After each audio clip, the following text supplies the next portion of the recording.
lenkosi laba bantu abesebenza nabo, laba bantu abathembile, laba bantu abazi yonke into ngaye.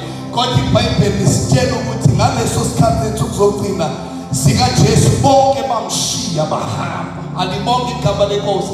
And the last funda khona ku chapter 26 ngamele lithi iBhayibheli there was only one disciple by the name of Peter. Alibonke igama lika Jesu. Upeter iBhayibheli alimvezi njengomuntu owabaleka. Kodwa iBhayibheli lisitshela ukuthi uPeter akazange abaleke njengabanye, akazange aphele endaweni njengabanye. Kodwa into lisitshela yona ukuthi uPeter akayekanga ukumlandela uJesu.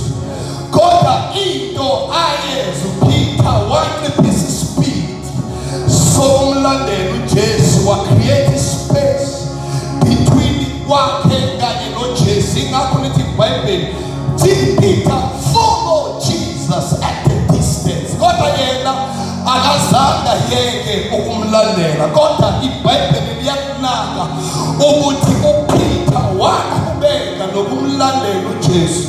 Kodwa kabange samlandela eduzane. Alibonke igama lenkosi. Bathandekayo lo Peter enkhuluma ngaye uPeter who was there uJesu eyovusa indodakazi kaJayiro. Peter ungomunye wabafundi abathathu ababekhona because abantu uJesu wakha basale ngoba ukholwa kwabo kwakungekho ezingeni eladingeka ekuvuseni indodakazi kaJayiro. But Peter was there. Indodakazi kaJayiro yenziwa njani bathandekayo ivuswa. While very close to Jesus. Cela ushumayela kancane bathandekayo. And iBhayibheli lisitshela ukuthi uJesu ekhuphukele entabeni kuMatthew chapter 6 if I'm not mistaken. Lithi iBhayibheli uPeter was among the three owayekhona ngenkathi uJesu etransformwa eguqulwa esentabeni. And uPeter was there. Wabona intangakazi abayibone. And wayene-testimony abanye abafundi ababengenayo ukuthi noma sinale ndoda entabeni and mayisathandaza sibona iprayer ishintsha isimo sakhe. Sabona uJoha, sabona uMoses, sabona uElijah bephakathi kwethu. Waze wakhuluma into engekho wathi asingabe sesha amadoda asale sesakha amadokodo khona la. Because Peter was always close to Jesus.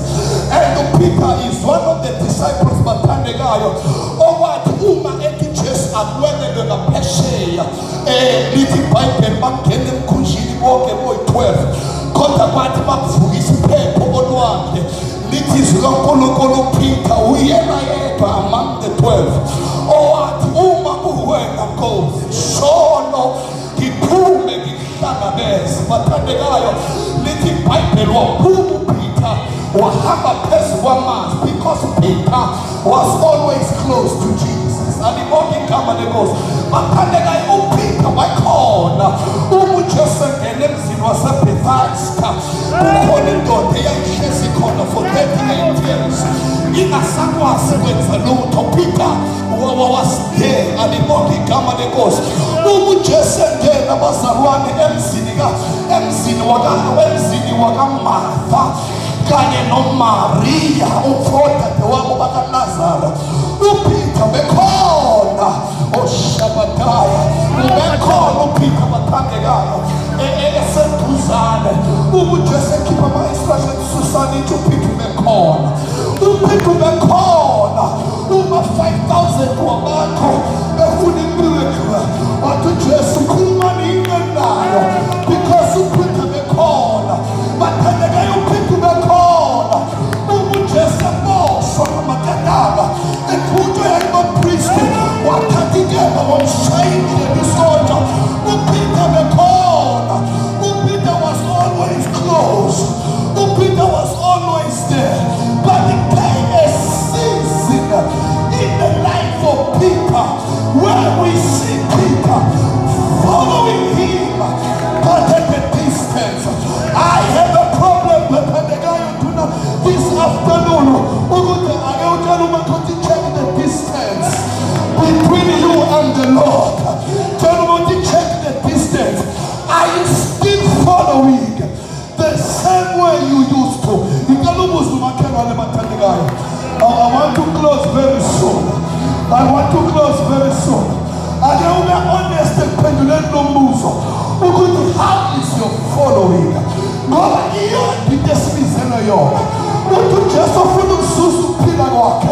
Makaphakathi isiphambano bese yamlandela. Into esibizelo yona. We are called to follow. We are